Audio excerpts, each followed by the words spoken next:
Our first breakfast meat is Canadian bacon, also called back bacon, that comes from the back of the loin of the pig. You start this out by taking a hot skillet. I like to spray it with a little bit of pan spray. And then I'm going to add my slices of Canadian bacon to the pan. And I'm going to let them sear on each side for about 2 minutes. When I see them start to sizzle and a little bit more smoke coming from the pan, I know they're ready to turn. Once I turn them, I give them about another 30 seconds on the other side, and they are ready to serve. The next, I'm going to show you how to make sausage links. So there's 2 ways to make sausage link. The first one is that we are going to roast them in the oven. I'm going to take my sausage links, I'm going to place them on a sheet pan. I always like to line my sheet pan with a little bit of parchment paper so it's easier to clean up. I'm going to space them apart so that they can evenly brown. And I'm going to put them in my oven at 375 degrees, and they take about 15 minutes. A second way to cook sausage link is on the stove top. I'm going to take a nonstick pan and I'm going to spray it with a little bit of pan spray or canola oil. And I'm going to sear these until they are golden brown on all sides, turning them periodically to ensure even cooking.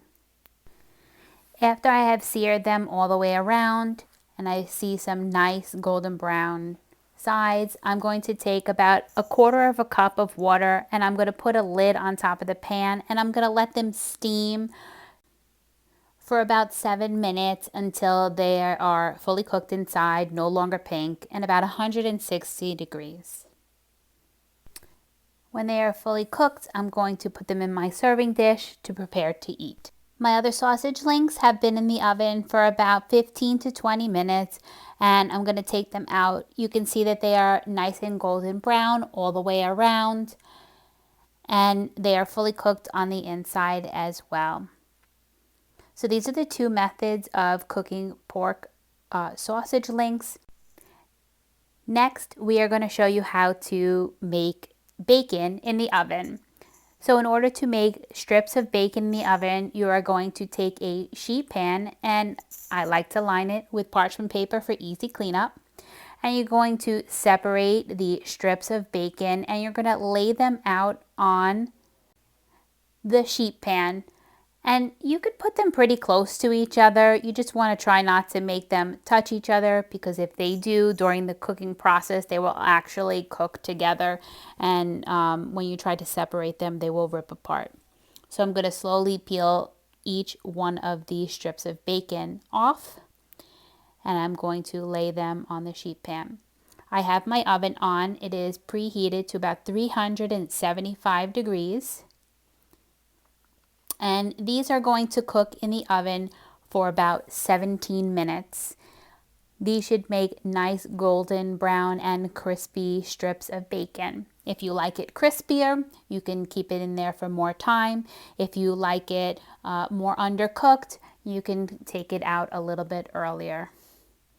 As you can see, I have nice, perfectly cooked bacon, and I really like this process because it makes much less of a mess. They can cook very evenly, and you can actually cook a lot of bacon at one time, and it really saves you a lot of time and cleanup. So I'm going to take them apart. I'm going to put them into my serving tray, and now I have 3 different types of breakfast meats cooked all different ways.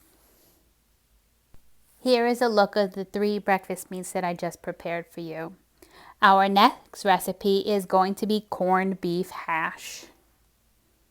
For corned beef hash, you need 2 russet potatoes, 1 bell pepper, green or red, a half a medium onion, and 3 scallions. You're also going to need 2 teaspoons of salt, 1 teaspoon of black pepper, 1 teaspoon of paprika, 1 teaspoon of onion powder and garlic powder. You're also going to need 2 cloves of garlic that we're going to mince. I purchased some corned beef from the deli section of the supermarket. I actually took about half a pound, and I asked them to cut it in 1/4 inch slices so that it was easier for me to dice for my dish. The first thing I'm going to do is peel my 2 Idaho or russet potatoes, and I'm going to make sure that I clean them completely as I peel. If there are any eyes in the potato, I'm going to use the side of my peeler to scoop out the eyes and not keep on peeling away at them, because that will make me lose more edible part of the potato. After I finish peeling my second potato, I am actually going to dice them, because I want to get them in some water so that I can clean them and eliminate some of the starches that have built up on these potatoes. And then I'm going to par cook them for my recipe. When the water turns clear, when you're rinsing them, they are ready to start to be cooked. So I'm going to put them in a pot. I'm going to completely cover them with water and have about 1 inch above the potatoes for some room for the water. And I'm going to put about 2 teaspoons to a tablespoon of salt into my water, because this is where they're going to get the most flavor. As they simmer for their 10 minutes, I'm going to prepare the rest of my vegetables. I'm going to thinly slice these green onions, and I'm going to cut them as thin as I can, because they are going to go into the dish at the end, and so they're going to have the least amount of time to cook, so that the thinner that they are, the faster that they will cook in this dish. The next thing I'm going to do is I'm going to small dice my medium onion. I'm going to do my horizontal slices, and then I'm going to do my vertical slices about 3/4 of the way through, so that I make sure that I don't go through the root, so that the onion stays together as I slice from front to back to finish my dice. Now, I don't like to waste anything, so I actually do chop up whatever is left over at the end. And then I'm going to put them into a small bowl on the side and move on to my next vegetable. Next, I'm going to cut my bell pepper. I like to cut around the stem of the bell pepper, and this helps the core stay intact, and it's much cleaner for me, and all of the seeds actually stay inside. So that's the way I like to prepare it. Then I cut it in slices, and then from there I'm going to cut it into a dice. After I dice them, I am actually going to put them in a bowl, and I'm going to get ready to prepare my next item. Next, I'm going to mince my 2 cloves of garlic. I like to flatten out the cloves of garlic before I start to mince them, because it makes it much easier to chop them when they are flat against the board. So I'm going to make sure that I am rocking back and forth while I'm constantly cleaning the sides of my knife and bringing the garlic back into a pile, because the more spread out it is, the more work I have to do to actually dice it. So now I'm going to prepare my corned beef. There's always a little bit of fat on the sides of the corned beef, so I want to trim it a little bit first, and then I'm going to stack them on top of each other, and I'm going to cut my sticks, which then I'm going to turn and I'm going to cut dices. After I'm completing this, I'm going to put all of the corned beef into a bowl, and I'm getting ready to prepare my final dish. So as you can see, I have all of my mise en place ready for my corned beef hash. My potatoes are just about done, so in order to check them, I'm going to take a couple of them out of the water. I'm going to test them with a knife, and if they slice through, but with a slight bit of resistance, they're ready to go, because we don't want them cooked all the way through, because then they will mash up in the pan instead of getting nice golden brown and staying the shape that we work so hard to cut them into. So I'm going to take my potatoes over to the sink and I'm going to drain them. I actually like to run a little bit of cold water on the side, because I don't want any of the hot water to damage any of the pipes that are in the sink. So after I strain all of the water out, what I'm going to do is I'm going to take a bowl, line it with a paper towel, and I'm going to actually add the potatoes to this bowl so that they can dry a little bit before I put them into my pan. I'm going to take about a tablespoon of butter, put it into a hot saute pan, add about 1.5 tablespoons of olive oil, and I'm going to heat them, melting the butter. I like to add olive oil with the butter because it adds good flavor and also helps the butter not burn while it is melting and cooking. So I'm going to add my onions, I'm going to add my diced peppers, and I'm going to let them sweat in the oil and the butter.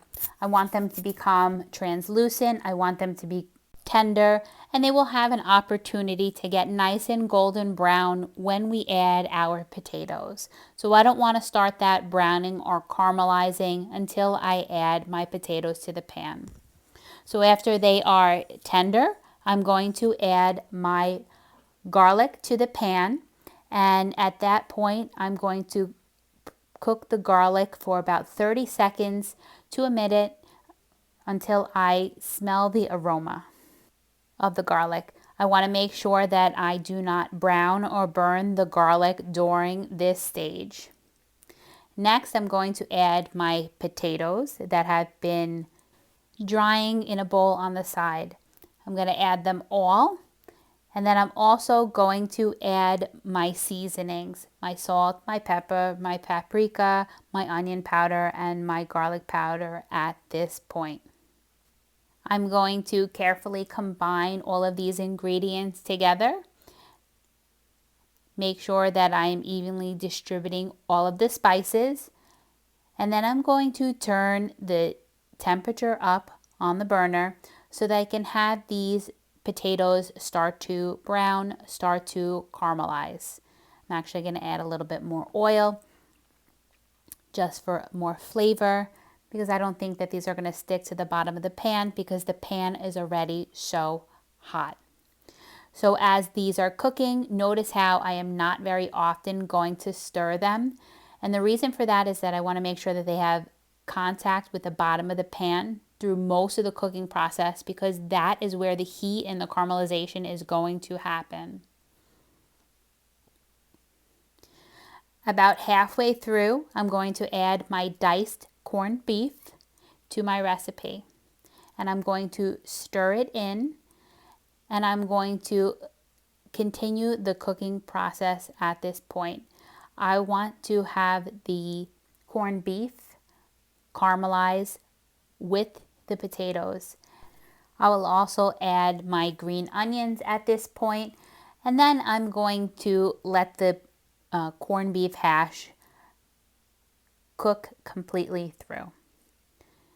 I want to see my corned beef and my potatoes really caramelize, really brown during this process. It's going to enhance all of its flavors. At this point, I really want to taste for seasoning because we're almost done with the cooking process. Once I started cooking the onions and the peppers in the pan, the whole process probably took me about 20 minutes. Serve these with eggs or any of your favorite dishes. Here's a list of the 4 dishes that we just prepared during this segment: bacon, Canadian bacon, sausage, and corned beef hash. Thank you.